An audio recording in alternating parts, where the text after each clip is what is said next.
So obviously, massive name in the D2C space, and when you were kind of setting up that ambassador list or influencer program, you had some pretty impressive names, right? So I think LeBron James is on there, bunch of others as well. How do you get in front of these guys, and how do you get them on board? I mean, it all started with product seeding. We were just literally sending out product. I think it was still a unique of enough products at the time that it stood out.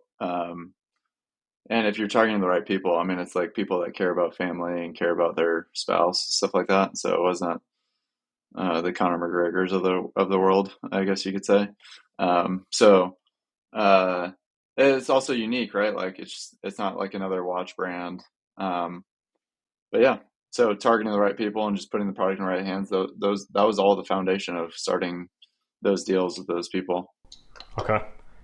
So is it also the fact, this isn't day one you're getting LeBron James? Is that a build up over a massive period of time? For sure, for sure.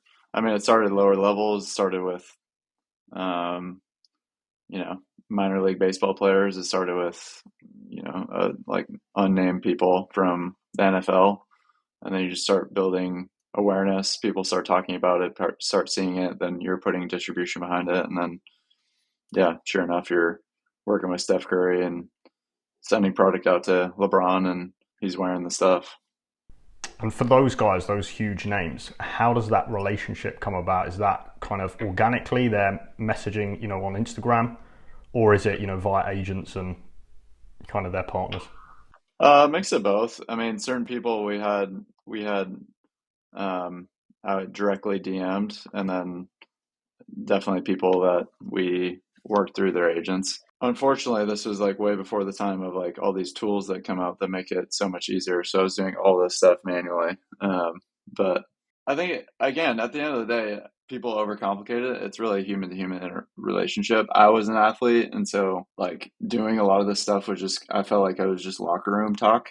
And just, when you're talking to these guys, they can tell when someone's super nervous or like they feel like they're being worshipped by this person versus just like you're a homie and you're talking to them. And I think where people mostly go wrong is like they try to tell their whole brand story in one message and expect them to read it. And it's just kind of like a turn off. It's like that first date and you just talk the whole time and sharing, well, when I was 5 years old, I blah, blah, blah, blah, blah, right? Like, just like, okay, boring. So rather than like looking to provide them value, which is always was my approach.